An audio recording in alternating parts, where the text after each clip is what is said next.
Hey peeps, back again, and today we're talking about Bloodlust and the tricks that we can perform with it. Now my first trick that I ever used with it was a simple delayed warmonger. The warmonger would be given Bloodlust. We would then place a hollow cube in front of the warmonger, give it Masquerade,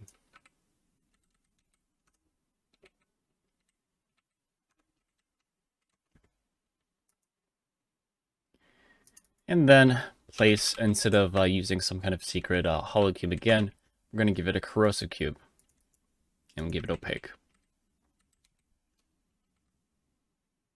So the guard would activate when another guard sees us, come through here, wait. When the other guard dies, he is then activated. There's a delay, of course, and then he proceeds through and surprises our raider. So this is shown. Let's get this guy here. Let's pop him, actually.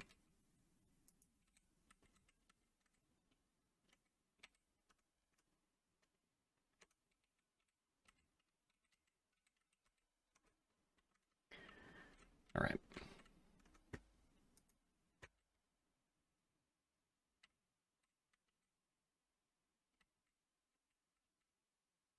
So the guy's over there. Now, of course, the problem is that there is that huge delay that we're talking about.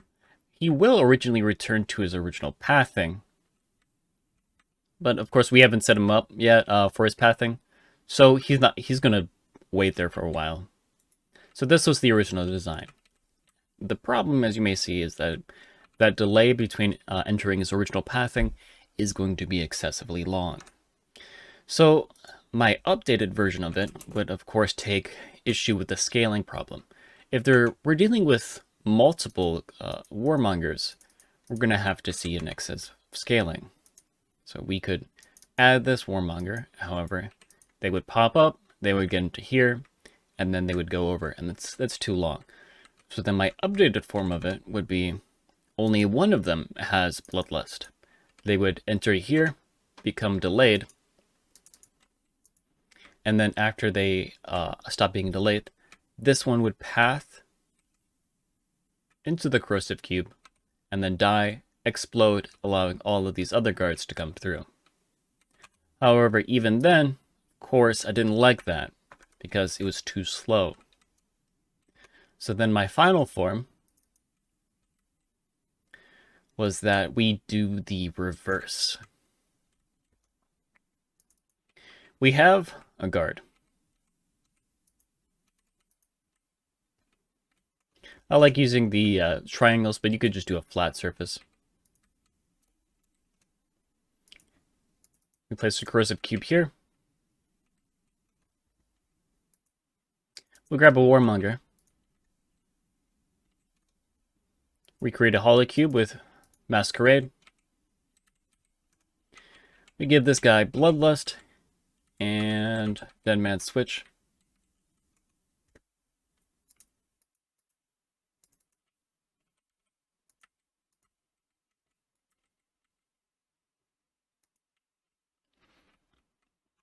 And then we create our second guard. It could be multiple, but we'll just use two.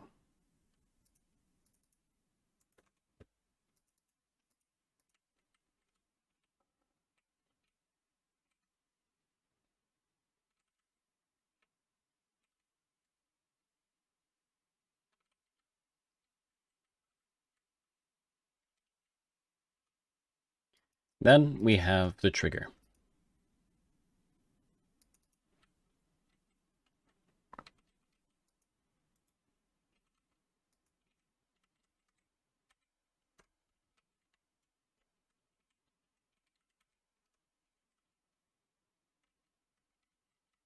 All right, so this guard here sees us.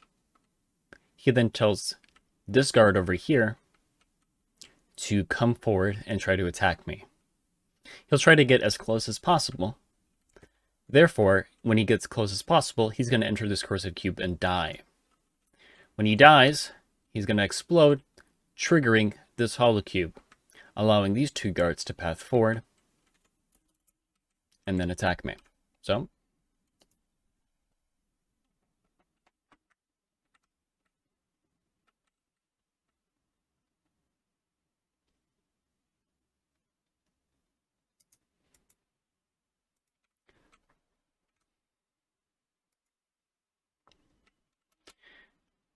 as you've seen, that works. However, I like to do a insurance for this guard.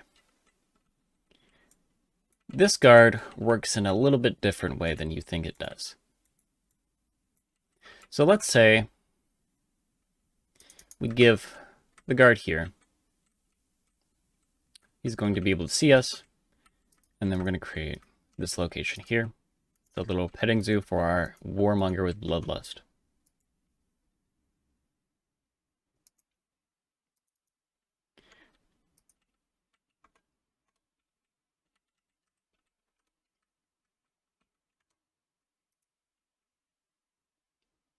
When this guard sees us, this guard isn't actually seeing us. He knows where we are, but that's not because he can see us, but it's because this guard here is telling him where he can see us.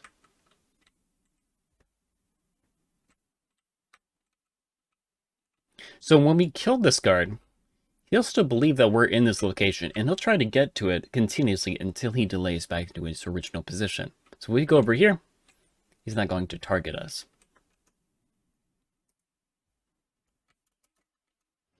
So when I have a region, I like to build up a little death situation. So I create a little arrow trap that likely guarantees that this guy here is going to die. Or my player is going to go towards him and kill him anyways. Or why not both?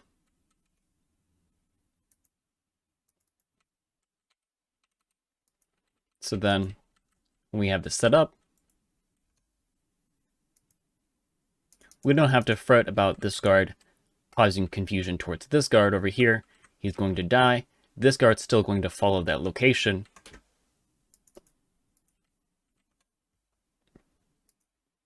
And we don't have to worry about him maybe trying to go in this direction, or go in this direction, or go in this direction. He's just facing this direction. Now, when I like to build these, I like to have it a little bit farther from the player, so that if the player gets away from it, the trap will still activate. As otherwise, if let's say we put it right on top of the player,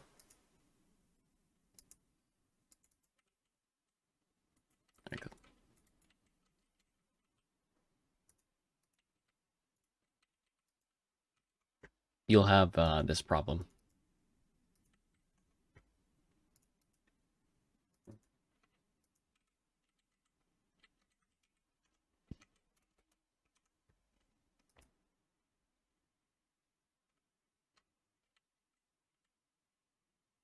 This guard here is going to try to get to us as close as possible. Now, of course, he's bugged right now because I killed the target that he was seeing. But if I try to move over here, there's a chance that he won't approach it. So putting it a little bit farther away from the player before they can approach it and killing that other guard nearly guarantees that he's going to enter that corrosive cube, die, and then activate the hollow cube.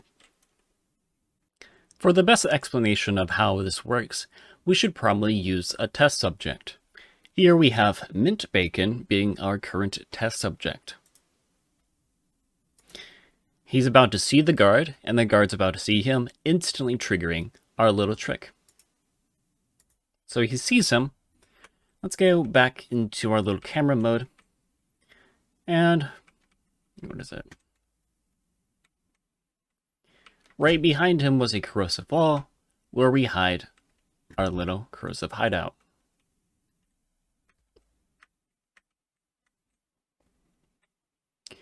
Then we have our guard, who just immediately triggered, and our two guards. One is a Ravager and one is a Warmonger, who have been just blocked by this Masquerade wall. This triggered guide will still proceed forward to the original location which the guard saw, and then kill himself because of this action. He triggers the dead man switch, blows up this, and the guards are able to proceed forward.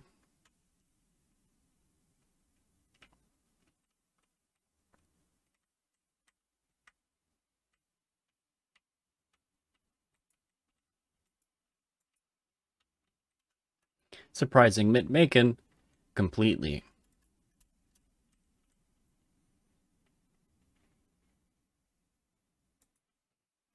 Pushing him towards an incinerator death.